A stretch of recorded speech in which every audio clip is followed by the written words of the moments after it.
un homme de 50 ans. Xavier Dupont de Ligonnès. Xavier Dupont de Ligonnès. 3 corps sous la terrasse dans le jardin. Et même un 4e. Domicilié au 55 boulevard Schumann à Nantes. Le père, lui, n'a jamais été retrouvé. Prémédité, organisé dans le moindre détail. En quoi Dieu a-t-il besoin qu'on lui offre la mort d'une bête, d'un enfant, de son fils? Cette histoire rend fou, on dirait. Il y a une mécanique, si vous voulez, de cette affaire qui est extrêmement fascinante et romanesque. Et c'est ça qui est le plus saisissant. Sans une trace, sans un indice, sans un signe de vie.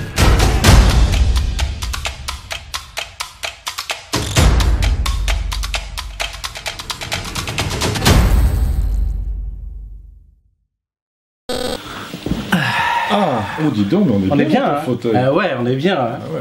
Ça fait plaisir. Bon, et bien mes amis, mes saumons, j'espère que vous allez bien. Je suis heureux et ravi de vous retrouver puisque nous avons retrouvé Xavier Dupont de Ligonnès et je ne suis pas avec n'importe qui, je suis avec Romain Pertolas. Mais bonjour Romain Pertolas, dis donc. Mais bonjour Cédric. Quel plaisir de vous recevoir ici. Alors c'est vrai que le cadre s'y prête puisque nous sommes à Nantes. Oui, voilà, et puis... je suis revenu sur les lieux du crime. Voilà. Ouais. Nantes, ville merveilleuse, comme je dis au début du roman, Jules Verne et Xavier Dupont de Ligonnès. Vous devez lutter entre ces deux grandes figures. Il y en le a rêve, beaucoup plus. Le rêve, la réalité. Beaucoup mieux quand même, hein, Jules Verne. Mais en tout cas, Romain Pertolas, vraiment, merci beaucoup. On ne vous présente plus. Qui ne connaît pas Romain Pertolas? Levez la main. Ok, d'accord. Et tout comme Xavier Dupont de Ligonnès, j'ai fait ma petite enquête sur vous. Ah. Et quelle enquête! Vous déménagez une trentaine de fois en l'espace de 38 ans. Vous me rectifiez, hein, s'il y a besoin. 39 ans en 30 ans, ouais. Donc ça fait un déménagement tout, beaucoup, un par an, quoi, ouais. Au début, j'étais forcé, puisque ma mère était militaire, donc on était forcé de muter, comme on dit, dans l'armée. Mais après, j'avais une nécessité de changer tout le temps, comme de profession, de machin, le déménagement. Moi, j'adore les déménagements. Il y a des gens qui supportent pas ça. Pour moi, c'était merveilleux de déménager. Ça permet de bouger, de rencontrer plein de gens, de s'enrichir et tout, ouais, je trouve ça... Et je connais aussi les déménagements, ouais, j'en ai beaucoup fait aussi, ouais. Vous parlez couramment pas moins de 6 langues. Ouais, pas couramment, mais à plusieurs niveaux. À plusieurs niveaux, ouais. J'aime beaucoup le russe, le catalan, l'italien... Non, l'italien, je le parle pas trop mal. L'allemand, l'espagnol, le français, l'anglais. J'aime beaucoup les langues et j'ai des facilités, donc voilà, on m'a toujours accompagné. Ouais, c'est cool. Vous courez un peu partout, vous vivez un peu partout, vous ne vous ennuyez jamais, vous n'aimez pas rester voilà la routine quoi. Ouais. Vous avez vécu 1000 vies, prof de langue, steward, magicien il est dur à dire ce mot, magicien prestidigitateur, scénariste, compositeur, DJ, nettoyeur de machines à sous, lieutenant de police, traducteur, j'imagine qu'il y en a peut-être interprète, voix pour des méthodes de français. Écoutez et répétez, page 4, tableau 5. Papa rentre du travail. Ouais. Tournez la page. J'ai fait dans beaucoup de méthodes d'espagnol. Ouais. Et romancier, du coup, donc votre livre, L'extraordinaire voyage du fakir qui était resté coincé dans une armoire Ikea qui est juste là. T'as allez en librairie. Voilà. Jaune qui est assorti à toi. Tout en jaune. À ton fauteuil, à ta vie. Sorti en 2013, connaît un grand succès, traduit dans plein de pays, adapté au cinéma et qui aura droit à sa suite. Les nouvelles aventures du fakir au pays de Ikea. Voilà, juste là. Ouais, il repart en voyage et il va rencontrer justement le papa Ikea, Ingvar Kamprad. Il y a aussi la petite fille qui a avalé un nuage grand comme la tour Eiffel. C'est un grand nuage. Hein. Ouais. C'est un grand nuage. Un très grand nuage et on est en train de faire l'animation. Il sortira dans quelques années en film d'animation. Ouais. Ah génial. On travaille dessus. Revive l'empereur. On a aussi la police des arbres et la police des fleurs, des arbres et des forêts, pardon, sous le parapluie d'Adélaïde. On a ensuite Tout un été sans Facebook, mon préféré. Voilà que j'avais lu dans le train, je me rappelle, le mec face à moi dans le train lit La conjuration des imbéciles et au même moment, qu'est-ce que je lis? Dans le bouquin, on parle de... Je fais, génial. Et nous sommes surtout là pour parler du tout nouveau roman, publié aux éditions Albin Michel en janvier, là, c'était en début d'année, là, le 10 janvier, Le 10 janvier 2024, comment j'ai retrouvé Xavier Dupont de Ligonnès, tout beau, tout jaune. On dirait que je le fais exprès, hein. Je fais exprès, ça fait des années, ça fait 10 ans que j'écris des bouquins, avec des couvertures jaunes pour que Cédric m'invite à son programme. Et ça y est, c'est fait, je peux mourir. Bleu, vert, jaune. J'en ai perdu mes notes, dis donc. Vous êtes de retour, donc là, avec ce tout nouveau roman. J'espère juste à la fin de cette interview que vous ne me tuerez pas à la fin. J'ai pas de couteau à beurre sur moi. Les couteaux à beurre sont dans la cuisine, dans la tiroir de gauche. s'il y a besoin. Ok. Bon, pour l'instant... Mais c'est long, ça doit être long. Cette interview m'a l'air sympathique. Donc, pour l'instant, ça va. Ça doit être long quand même de tuer quelqu'un avec un couteau à beurre. Hein. Bah, 94 coups de couteau à beurre. Ouais. C'est ce qu'il faut. C'est ce qu'il faut pour tuer quelqu'un avec un couteau à beurre. Sacré beurre, le beurre est résistant là. Si je peux me permettre ce petit interrogatoire, c'est comment de vivre dans la peau de Romain Purtolas? Comment apprend-on à être Romain Purtolas? Vous avez 4 heures. Bah, j'ai déjà pas compris la question. C'est comment de vivre dans la peau de Romain Purtolas? Ah, c'est comment? Bah, une journée type. Je me pose pas la question parce que c'est moi. Mais, une journée type. Ouais. Alors ça dépend. J'ai la journée type où je suis chez moi et la journée type où je suis en promotion. Quand je suis en promotion, bien entendu, c'est l'avion, c'est les trains, c'est les rencontres en librairie. Je passe beaucoup de temps dans les librairies, les magasins de vinyle aussi, parce que mes 2 grandes passions sont les vinyles, puisque j'ai été DJ depuis l'âge de 13 ans, et les livres. Donc je suis vraiment un collectionneur de l'objet. Et pour moi, c'est pareil. Un vinyle dédicacé, j'arrive toujours à me faire dédicacer les vinyles, et un livre première édition dédicacé aussi. Donc ça, c'est mes 2 grandes passions, et chaque fois que je vais dans une ville pour des rencontres, je visite tous les disquaires, toutes les librairies de bouquinistes en fait. Voilà. Et sinon, une journée type chez moi, c'est assez tranquille, on va dire. Hein. Je peux répondre à des interviews, des choses comme ça, ou faire des interviews par Skype, etc. Sinon, je suis assez tranquille. J'aime beaucoup lire. Je me mets dehors. J'aime beaucoup être au soleil. Et donc, je me mets sur mon petit hamac à côté de la piscine et je lis des livres. Voilà. Et des fois, quand j'ai l'inspiration, quand j'ai vraiment un travail sur un roman, alors là, au contraire, je suis à 1000% dedans et je fais qu'écrire. Après, je vais chercher mes enfants à l'école, je fais ce que fait tout le monde.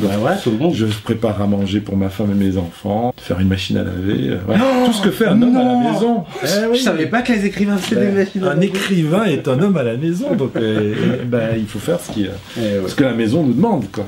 Donc pour votre dernier roman, tout commence pour vous en août 2019, un samedi matin, il fait chaud, nous sommes en Espagne, là où vous vivez, et en vous rendant dans le jardin, vous remarquez que votre voisin ressemble étrangement à Xavier Dupont de Ligonnès. Il lit le journal en buvant son café installé sur sa terrasse. C'est cette image de cet homme face à la mer, l'air de rien, qui va vous donner l'idée d'écrire ce livre. Tout est parti de là, du coup. Ouais, tout est parti de là. En fait, voilà, c'était l'été chez moi. Alors mon voisin, pour le coup, c'était pas mon voisin, puisque mon voisin, je le connais, hein, celui qui est installé à côté de chez moi. Mais quelquefois, il loue sa maison, sur Airbnb. Ouais. Et donc, il se peut qu'il y ait quelqu'un que je connais pas. Et c'était le cas ce jour-là. Et effectivement, quand je l'ai vu, tout de suite, j'ai été attiré par cette personne et je me suis dit, putain, il ressemble vachement à Ligonnès. Et à ma femme, j'avais toujours dit, ici, c'est vrai, il serait tranquille. En Espagne, en dehors des frontières françaises, personne ne connaît l'affaire. Vous allez en Italie, vous allez en Allemagne, personne ne connaît ça. Et donc, tout de suite, j'appelle mon voisin, et puis il me dit qu'il est français, en plus, le mec et tout ça. Et donc là, je vais chez mon voisin sous un prétexte, pour le voir. Et en fait, je vois que c'est pas lui. Mais d'un coup, j'ai cette idée-là. Alors là, c'était le flic. Et d'un coup, c'est l'écrivain qui reprend le relais. Et je me dis, ce serait marrant quand même que Ligonnès vienne habiter dans une maison à côté d'un ancien flic qui a passé une partie de sa vie à le chercher, en se croyant à l'abri. Tu vois, et ça m'a donné l'idée du roman. J'ai repris mon enquête que j'avais fait avant, ma véritable enquête sur l'affaire Ligonnès, et j'ai mélangé ces deux choses, la réalité et la fiction. Ouais. C'est une affaire-là quand même qui fascine les Français depuis quand même plus de 13 ans. 13 ans. Ouais. Pourquoi cette affaire-là en particulier en fait? Est-ce que parce que c'est dû au fait que c'est tellement romanesque qu'il y a matière à en faire quelque chose, à en faire un roman mêlant réalité, fait réel et la fiction? Alors moi, mon appétence, on va dire, mon attrait pour l'affaire en soi, j'ai pas eu d'autres attractions pour d'autres histoires criminelles.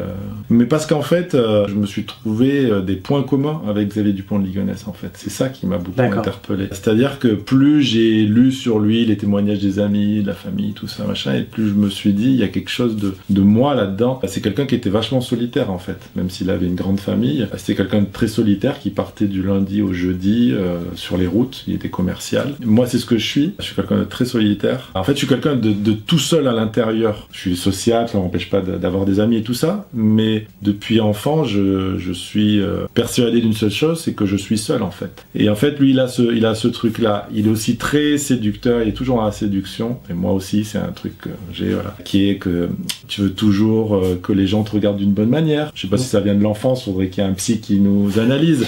Parlez-moi de votre enfance. On est bien là. Mais voilà, c'est le fait de toujours un peu séduire, que ce soit homme et femme. C'est pas sexuel, c'est de la séduction. Et lui, il avait ça. Alors lui, il avait cet aspect très magouilleur, manipulateur. Il mentait énormément et tout ça. Ça, c'est pas un truc que j'ai. Moi, j'aime pas du tout la magouille. Il avait autre chose que j'ai aussi, c'est la grande adaptabilité. Moi, tu peux me mettre demain au Japon, j'apprends à parler japonais, je m'intègre à la société. J'ai vraiment ça, tu vois. On en parlait tout à l'heure, j'ai déménagé 39 fois, j'ai vécu dans plusieurs pays. Moi, il y a aucun souci. Et lui, il a ça. Il parle espagnol, anglais, il a vécu beaucoup aux États-Unis, à Miami, donc en fait, je me suis retrouvé dans lui. Et après, je me suis dit, avec ma connaissance du passage illégal de frontières, puisque moi j'ai travaillé dans un service qui démantelait les réseaux d'immigration illégale, je me suis dit, je peux peut-être me mettre dans sa tête et savoir, enfin pas savoir, mais peut-être imaginer où il a pu aller, ce qu'il a pu faire. Et donc ça m'a vachement rapproché. Et c'est pour ça que j'ai été très attiré par cette affaire, en fait. Oui, parce qu'il y a plein de... Comme des petits trous, en fait, voilà, dans l'affaire, vous essayez de combler les trous, de creuser un peu plus loin dans les pistes, les hypothèses qui n'ont pas été approfondies. Est-ce que pour ce roman, il faut écrire sous la casquette de l'écrivain, du lieutenant de police, ou les deux, en fait? Ouais, les deux, c'est les deux. Je pense que quand t'es dans la police, t'es très factuel. Il faut des preuves, il faut des faits, et voilà, c'est tac, tac, tac, tac. Et après, l'écrivain, lui, permet d'interpréter ces choses-là, ou de combler entre deux faits avérés, combler et savoir ce qui s'est passé. Ce qui m'intéressait, moi, c'était me mettre dans sa peau. Et donc, on a une ligne directrice dans laquelle on est avec lui, dans un camping-car, à un moment donné, par exemple, on le suit sur la piste américaine, on le suit dans la piste asiatique, la piste espagnole. Donc, on est vraiment dans cette fuite et dans ce quotidien, ce jour à jour. Moi, j'imagine beaucoup. Je me dirais, tiens, qu'est-ce que je fais maintenant? Qu'est-ce que je ferais? Et j'arrive assez bien à me projeter là-dedans. Et donc, j'ai écrit cette ligne-là. Comme ça donne un peu... le lecteur peut, on va pas dire pas s'identifier peut-être avec Ligonès, mais au moins être avec lui et se dire, bah, tu sais, c'est vrai, on pense pas au quotidien. Les fugitifs, ils ont une vie tous les jours, là, maintenant. Si Ligonès est vivant, là, maintenant, là, il est en train de faire quelque chose. Peut-être qu'il nous regarde. Qu'est-ce qu'il fait? Est-ce que tu nous regardes, Xavier? Ça va? C'est pas trop dur? Je continue à te chercher, je suis derrière toi, ne te retourne pas. On est tous derrière toi. On est tous là, il y a toute la France derrière toi, là. Non, voilà, donc voilà, j'ai pris beaucoup de plaisir. C'était une escapade pour moi quand j'étais avec lui en allant dans ou passer une frontière, quand il se met en tête de partir aux États-Unis dans la fiction, hein. Eh bien, je me dis comment il a pu faire. Alors là, il y a ma connaissance de policier qui arrive et je me dis, il a pu faire ça ou ça. J'explore des pistes et on le suit. Comme la piste, enfin, c'est plus l'hypothèse qui est l'hypothèse du suicide, quoi, et qui selon vous ne tient pas debout.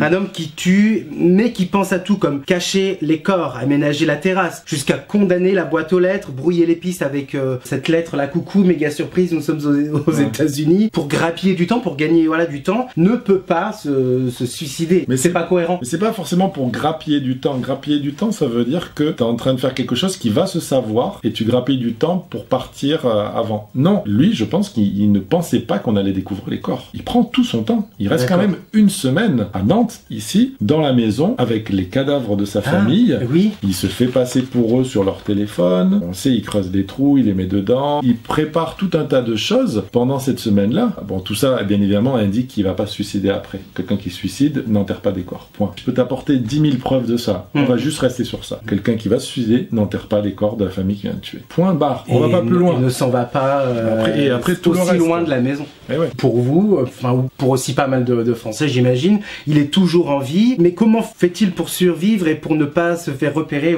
après toutes ces années, puisqu'il a retiré 30 € en poche. C'est pas beaucoup, 30 € en poche quand même pour... Non, mais en fait, les 30 €, moi je pense là, à ce moment-là, il avait pas prévu de partir. Ça a été précipité en fait, ce qui s'est passé le 15. Moi j'en suis arrivé à ces conclusions là, il y a pas très longtemps. Le 15 avril, il reçoit quand même un coup de téléphone de la police judiciaire de Nantes. Il reçoit un coup de téléphone du frère d'Agnès. Et donc ça a précipité. Et je pense qu'il pensait pas partir là de suite et tout ça. C'est pour ça qu'il retire 30 balles en fait. pour subvenir à ses besoins, pour s'acheter un paquet de cigarettes, pour se payer un Ricard dans un bar, enfin, tu vois, vraiment les 30 € qui te servent là à avoir en espèces, c'est pas, bien évidemment, c'est pas 30 € pour partir en cavale. Et là, d'un coup, il disparaît. Comment on peut vivre comme ça pendant des années? Ben déjà, il faut pas rester en France. C'est pour ça que tous les signalements qu'on a en France, ça tient pas debout. Il aurait aucun intérêt à rester en France, alors que tu vas en Espagne, qui est à côté. Il y a aucun problème pour passer la frontière. Faut pas prendre l'avion, prends une voiture. C'est mieux qu'une voiture, parce que dans les voitures, tu peux avoir un contrôle qui n'est pas systématique en frontière, mais tu peux avoir un contrôle. C'est-à-dire qu'on t'arrête la voiture, on te fouille le coffre et tout ça, on te demande des papiers d'identité ou tout ça machin. C'est un peu risqué. Tu prends le train. Point. Le train, il n'y a aucun contrôle. Il y a la police, ok, le train s'arrête, la police passe, il contrôle 2-3 personnes, et puis Ligonnès, ça fait pas partie on va dire, du profil de gens qui vont contrôler, et donc il passe comme une lettre à la poste là dans le train. Il arrive en Espagne, on ne connaît pas l'affaire là-bas. Moi, ce que je ferais, c'est d'aller draguer. Aller draguer une fille, pour avoir, c'est ce que font en général les fugitifs, ils reviennent chez leurs ex-copines, et machin. Pour avoir un logement, ou de à manger. Pour avoir le logement, l'argent, pour pas sortir comme ça, avoir quelqu'un qui subvient, on va dire, à tes besoins. Lui, c'est ce qu'il lui faut, c'est quelqu'un qui a toujours demandé de l'argent à des gens. Finalement, c'est pas un mec autonome, en ce sens, un mec qui travaille, qui a toujours cherché du travail et travaillé. Il a toujours cherché de l'argent et demandé de l'argent à tout le monde, en fait. C'était ça son boulot. C'était d'emprunter de l'argent aux gens. Et après, tu peux un peu travailler au noir, si tu veux, et tout ça, et rester tranquille dans cet endroit-là, et après, plus forcément trop bouger, et on peut tenir comme ça des années. Je veux dire, c'est pas le premier qu'il a fait, et c'est pas le dernier qu'il fera. Les gens se disent, mais comment il peut tenir 13 ans avec 30 €? J'en rigole dans le roman, tu vois. Comment tenir 13 ans avec 30 €? Si on fait le calcul, vous n'avez pas... Hein, j'aurais dû écrire, ça aurait été le titre. Comment tenir 13 ans avec 30 €? J'en aurais vendu des caisses, là. Hein. Est-ce que vous établissez un plan détaillé pour avoir écrit ce livre, sachant qu'il est écrit sous plusieurs points de vue? L'enquête, il y a le point de vue, le jugement au tribunal, là, la partie fictive. Voilà. Vous avez voulu vous laisser porter, voilà, au fur et à mesure du texte, alternant du coup les points de vue, en se mettant dans la peau de Xavier Dupont de Ligonnès pour voir ce qui allait se passer étape par étape, quoi, par exemple. Quand j'ai écrit, alors j'avais des pistes. Déjà, j'ai dû choisir quelques pistes. Je pouvais pas mettre 10 ou 15 pistes et partir comme ça. Et donc j'en ai choisi 3. Même si maintenant, dans la vraie vie, on va dire, il y en a qui me semblent moins plausibles. Mais quand j'ai écrit le livre, en tout cas, j'ai voulu explorer ces pistes-là. Et après, effectivement, il y a un gros travail de structure, alors que je faisais de manière linéaire, mais tout en alternant les chapitres. On a 3 lignes. On a la ligne de la fiction, dans laquelle je tue Xavier Dupont de Ligonnès avec le couteau à beurre. Dans cette maison en Ariège, où il apparaît un jour. On a la ligne de moi, Romain Puertolas, qui fait mon enquête à l'époque, et qui en parle à ma femme et tout ça, et qui cherche. Et puis on a la ligne dans laquelle on est avec Xavier Dupont de Ligonnès. Donc j'avais ces 3 lignes-là. Mais en fait, au lieu d'écrire toute une ligne, puis la deuxième, et puis ensuite toute une ligne et toute une ligne, et ensuite faire un travail de montage, ce qui serait un travail de cinéma, en fait, ce qui est fait au cinéma, moi ça me paraissait pas intéressant. Je préférais, faire de la première ligne, puis on passe à un chapitre où c'est la deuxième ligne, on passe à un chapitre où c'est la troisième, on revient à la première, à la deuxième, on fait, voilà. Et je fais comme ça, mais je le fais en temps réel, en fait. Il y avait un petit problème de structure à la fin quand j'ai donné mon premier brouillon à mon éditrice. Elle trouvait que c'était pas très clair, en fait. D'un coup, quand on était avec Xavier Dupont de Ligonnès, ça venait d'où, pourquoi? En fait, je l'avais pas très bien introduit, et donc elle m'a fait refaire un peu cette structure et surtout expliquer que c'est moi qui écris, en fait, sur mon ordinateur et qui me met à la place de Xavier Dupont de Ligonnès à ces moments-là. Et après, on comprend très bien, voilà. Donc il y a eu un petit travail j'ai dû refaire un petit peu la structure. Vous avez appris un peu plus sur lui ou au contraire, qui était vraiment Xavier Dupont de Ligonnès par rapport à sa femme, par rapport à ses enfants, à sa famille, ses amis? C'est quelqu'un qui est, en même temps, comme je disais avant, qui est très sociable. Moi, j'ai vu d'après les témoignages que c'était quelqu'un qui était très paternel. Ça peut étonner, mais il était très paternel, très papapoule, il aimait ses enfants. Après, évidemment, il a fait ce qu'il a fait. Mais j'ai toujours ce truc de me dire que ce mec-là était en soi assez seul. Après, il y a toute cette histoire de religion, on ressort tout le temps la religion. Effectivement, il a vécu dans un climat très religieux, l'église de Philadelphie, de sa mère, de sa sœur et tout ça. Mais quand même, on voit qu'il y a eu une espèce de petit rejet sur ça, parce que les amis qui ont été auditionnés par la police disent qu'il est athée quand même. Hein. Il n'allait pas à la messe, ça, les voisins le disaient. Agnès allait à la messe avec les enfants le dimanche, mais pas lui. Il avait une espèce de, je crois, une espèce de petit petite religion ou philosophie à l'intérieur, parce que quand même ça fait, on dit athée, moi je suis athée, moi faut pas me parler de religion, de Dieu, tout ça, moi je suis athée farouche, je suis un athée niveau djihadiste là, tu vois. Mais lui, il était athée, mais pas tant que ça, puisqu'il était très actif sur des forums catholiques par exemple. Ou alors la nuit des assassinats, il cherche quand même sur son ordinateur la valeur du sacrifice, voilà, sacrifier un fils, que c'est bon. C'est de la philosophie, mais c'est aussi de la religion. C'est pour ça que moi je le cherche pas dans un truc très religieux. Je le cherche pas dans un monastère, je le cherche pas dans une abbaye ou tout ça. Et pourtant, c'est chaque fois quand il y a un signalement, il y en a des milliers. Mais dès qu'il y a un signalement qui est fait dans un monastère ou dans une abbaye, là, on le prend au sérieux. Puis en plus, avec la sortie du livre, ça a dû, j'imagine, relancer l'enquête. Ah oui, les gens le voient partout. Des signalements. Bah oui. C'est pour ça que ce matin, je me suis amusé dans l'avion à prendre les gens. Tu peux prendre 20 personnes qui ressemblent à Xavier Dupont de Ligonnès pour les gens, on va dire. C'est-à-dire que moi, je regarde pas ça. Il faut être physionomiste. Moi, je m'attache à des détails qui sont des rides frontales, des formes d'oreilles, de nez quand je regarde quelqu'un. La dent, par exemple, aussi. Ouais, la dent, mais une dent, ça se remplace, donc pas forcément. Mais effectivement, s'il a pas la dent, ok. Mais des choses comme ça, et pas un ensemble d'un mec avec des lunettes, quoi. Tous les gens voient Ligonnès, mais je dis aux gens, je suis sûr que vous avez bouffé hier soir à côté de lui au resto, et vous saviez pas que c'était lui. Parce qu'il suffit d'un tout petit relooking, et puis les gens ne le connaissent pas. Ils ont une photo d'il y a 13 ans, et il s'attache à des lunettes. Il a du coup... Il a vieilli, donc, pas énormément, mais il a vieilli, enfin voilà, donc non, tous ces signalements, moi je demande des photos. Parce qu'en 2 secondes, c'est bon, on a la réponse. Alors que sinon, il faut faire ce qu'on a fait là, pendant un mois, on attend des résultats ADN, de machin, de trucs. Et vous imaginez si on fait ça pour tous les signalements qu'il y a, on s'en sort plus. Il faut arrêter avec les signalements, il faut vraiment des gens physionomistes. Et ben justement, j'ai une très mauvaise nouvelle parce qu'en fait, je suis... admettons, voilà, je suis Xavier Dupont de Ligonnès. Là, maintenant, admettons, qu'est-ce que vous aimeriez lui dire, par exemple? Bonjour, Xavier, chanter. Qu'est-ce que j'aime? Non, mais j'aimerais rien lui dire. D'abord, il faudrait qu'il soit interpellé, c'est tout. Après, on peut parler. Moi, si je le voyais là, mon objectif premier serait l'interpellation. Et ensuite, ce qui serait intéressant, c'est de savoir ce qu'il a fait exactement depuis le 15 avril là. Exactement. Moi, c'est ce qui m'intrigue. Ça m'intéresse pas le pourquoi il les a tués. Je sais parfaitement pourquoi il les a tués. Je veux dire, il faut pas aller chercher midi à 14h. Sa famille était pour lui devenue un fardeau, comme elle l'est pour beaucoup de gens. Il était endetté divorce. Oui, les gens normaux l'ont ça tous les jours. Ils divorcent. Bon, ben lui, il a pas opté pour cette solution-là. Et effectivement, il était très endetté. Et à un moment donné, où les gens qui sont vraiment endettés ont plus grand-chose à faire, si ce n'est se suicider ou tuer ceux qui font partie de leur vie qu'ils veulent éliminer. Et lui, il a opté pour cette solution-là. Alors, j'aimerais faire le portrait chinois du roman. Tout comme j'avais demandé à Del Fugère, qui était venu ici, voilà, pour parler de son premier roman, si le roman était une boisson. Le Ricard, j'imagine le Ricard. Ça c'est évident, le Ricard. Tiens, autre point commun avec Ligonnès, le pastis. J'en bois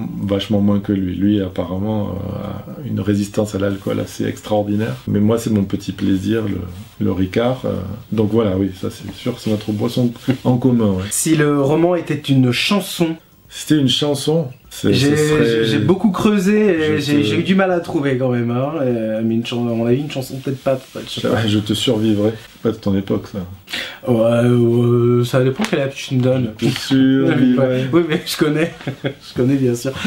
Si le roman était une odeur ou un parfum. Un parfum, je sais pas, un parfum bergamote. Non, un parfum de Provence, tu vois, voilà, lavande. C'est Roque Brune sur Argent, c'est un petit peu sa vie là-bas dans le Var. Donc le soleil, c'est quelqu'un qui est au soleil, tu vois. Parce que moi je suis pareil, là aussi. Il a vécu à Miami, il a séjourné dans le Texas. C'est quelqu'un qui est très tourné vers le sud et le soleil. Et moi, si je devais fuir pour une raison ou une autre, jamais, mais jamais j'irais dans le nord. Ce serait pas possible. Moi j'irais dans le nord, moi, personnellement. Et lui, ouais, je pense qu'il est comme ça. C'est pour ça que je le cherche en Espagne, en Italie. Et puis parce qu'il est pas connu là-bas, quoi. Enfin, il est pas recherché.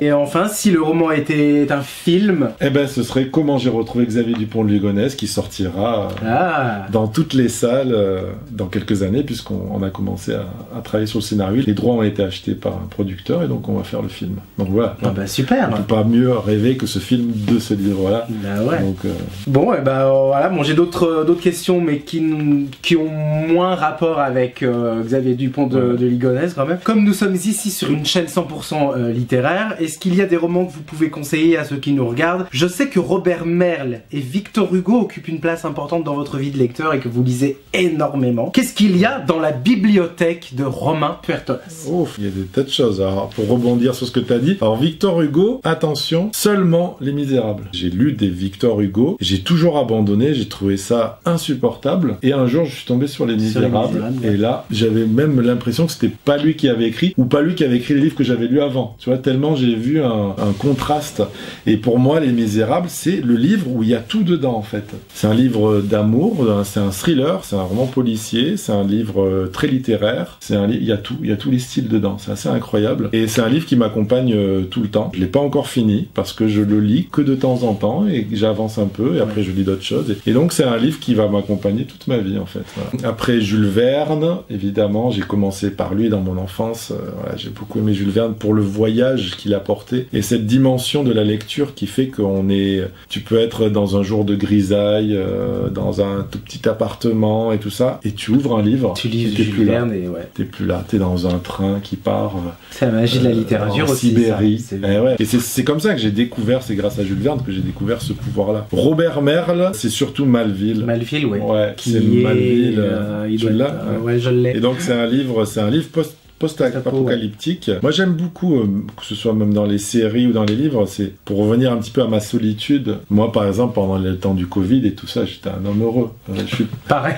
J'ai besoin que d'un livre, et des fois le monde et les gens me fatiguent, surtout les réseaux sociaux, cette critique facile. Oui, c'est énergivore parfois. Cette opinion sans jugement, sans argument, la violence, les guerres. Moi je ne regarde plus les actualités depuis... J'ai jamais regardé les actualités. Je ne sais pas ce qui se passe dans le monde. Je ne sais pas qui est Premier ministre, qui est ministre en France.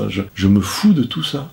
Je m'en fous. Mais alors, d'une manière, je prends un bouquin et je lis. Il n'y a que ça qui compte pour moi. Cette réalité-là, pour moi, le monde est tellement moche. Et donc, des fois, j'ai besoin d'être tout seul et tout ça. Donc là, dans la littérature post-apocalyptique de Robert Merle, t'as ça. T'es dans un monde où il n'y a plus personne, où il y a juste quelques personnes, et ils vont devoir tout reconstruire. Et ça, je trouve que c'est magnifique. Et après, il y a des tas de choses. Il y a des Agatha Christie, il y a de tout dans ma bibliothèque. Et c'est surtout que je suis quelqu'un qui est un amant du livre. Je suis un bibliophile. Je n'ai que des premières éditions à la maison. C'est-à-dire que j'ai des livres de poche d'avant que j'ai conservés parce qu'ils sont dédicacés par tous les auteurs. Mais après, j'ai que des premières éditions à la maison. Et si je veux lire un livre, là, tu vois, tu me conseilles un livre, je ne le lirai pas tant que j'aurai pas trouvé la première édition. C'est-à-dire que je n'achèterai pas le poche ni rien. Le parfum. Patrick, parfum. Dans la première édition, pour le coup, française, je parle allemand, mais mon allemand est pas assez bon pour le lire quand même sur un livre littéraire. Mais il me faudrait la première édition, que j'ai d'ailleurs, j'ai la première édition française. Voilà. Et c'est des morceaux d'histoire, parce qu'après, ils sont tous dédicacés par les auteurs, qu'ils soient morts ou qu'ils soient vivants. Et j'ai l'impression d'avoir à la maison des morceaux d'histoire, en fait. C'est ça, je donne énormément d'importance à un morceau d'histoire. Je suis à mon bureau en train d'écrire un moment, et derrière moi, j'ai des livres qui ont été touchés par François Sagan, Jules Verne, Agatha Christie, Umberto Eco, Salman Rushdie. Et ça j'en ai besoin, ça m'accompagne, et ça fait partie de ma vie. Voilà. Si vous pouviez donner une définition de la littérature en 3, 4, 5 mots. Déjà, pour moi, la littérature, c'est un plaisir solitaire. C'est la masturbation, en fait. C'est vrai. Moi, je suis pas dans les clubs de lecture. Je partage pas des lectures. J'offre pas de livres, très peu. J'offre les miens parce que je les ai à mes amis ou tout qui veulent le lire, je leur offre. Mais j'offre jamais en soi un livre. Et parce que pour moi, c'est un plaisir solitaire. C'est-à-dire qu'il y a que moi qui ai le droit d'avoir ce que je ressens, mon émotion, mon opinion sur ce livre-là qui est à moi. Même si quelqu'un l'a écrit, non, il est à moi, ce texte, parce qu'il passe à travers mon cerveau, il passe à travers mon cœur, et il ressort d'une certaine manière. Tu t'attaches à des livres, alors que d'autres te touchent pas. Et c'est pour ça que toi, tu vas adorer un livre, et moi un autre, et on va pas aimer le même, et voilà. Plaisir solitaire, en 2 mots. Voilà. Ça, c'est la lecture, la littérature pour moi. Et après, le pouvoir magique, c'est-à-dire d'être qui tu veux. Où tu veux, quand tu veux, c'est clair. Et quand tu veux. De vivre 1000 vies. Voilà, c'est ça. Et ça, c'est énorme. Et les jeunes de maintenant qui sont sur des jeux vidéo et tout ça, en fait, un livre, c'est un jeu vidéo. Sauf que c'est un jeu vidéo intelligent qui va t'apprendre à pas commettre de faute d'orthographe, qui va te permettre de t'exprimer, plus peut-être à l'écrit qu'à l'oral, mais en tout cas de bien t'exprimer. Donc c'est quelque chose qui t'apporte, qui va te donner des références, parce qu'il y a toujours des références culturelles ou littéraires dans un roman. Donc en fait, tu ne peux sortir que grandi d'une lecture. Alors que d'un jeu vidéo, tu auras passé un bon moment et tout ça, mais tu sortiras pas grandi d'un jeu vidéo. Alors que la lecture, moi, ça m'a aidé. Ça sauve, ça guérit. Ouais, un entretien d'embauche pour n'importe quoi. Ouais, je comprends. On voit quelqu'un qui lit et quelqu'un qui lit pas, ça se voit de suite. Comme dirait, pour citer Amélie Nothomb dans Cosmétique de l'ennemi, quand quelqu'un lit, on voit qu'il est là, qu'il lit, plus rien n'existe autour. Quoi. Oui, Personnellement, moi, la littérature m'a rendu plus tolérant, plus ouvert et plus sociable aussi, j'ai remarqué. Ouais. Ben, c'est marrant parce que c'est vrai, c'est quelque chose qui est un repli sur soi. Ouais. Dans les livres, t'as des personnages et t'as une société aussi qui est dedans. Il y a toujours une société dans le livre. Ouais. Et même si moi je rejette ma société, j'en retrouve une autre en fait dans un livre. Est-ce qu'il y a des projets en cours qui sont sur le feu? Est-ce qu'on peut avoir une petite exclusivité ou pas encore?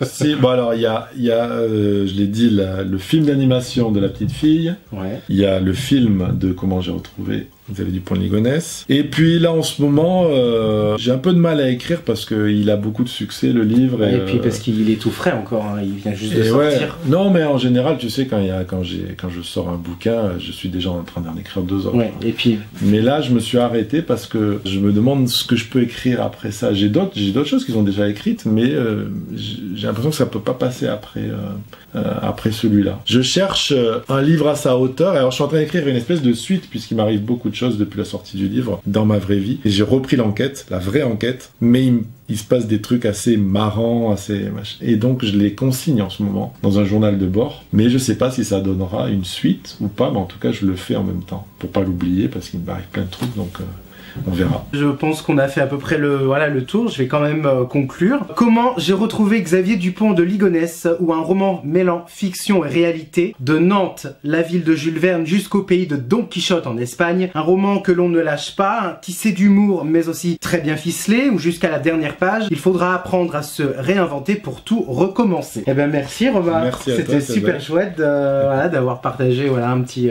un bon moment ensemble. On a tout dit, hop là. Merci beaucoup, mes amis, mes saumons, j'espère que vous avez pris autant de plaisir que moi, que toi, que nous, à faire cette petite interview. Je pense que je vais beaucoup m'amuser au montage. Quant à nous, on se retrouve très bientôt, pour d'autres projets, un projet que j'ai sur le feu aussi, c'est secret, mais patience. patience, j'ai très hâte en tout cas. Et puis Romain, il faut que je te laisse parce que j'ai un avion à prendre parce que la police me recherche. Je te laisse avec le mot de la fin. Eh bien merci mes saumons ou ces saumons, les saumons de Cédric, et puis à très bientôt pour une autre vidéo. Donc voilà, lisez, c'est très important, évadez-vous et profitez de la vie. Bon, je vais tout de suite l'interpeller.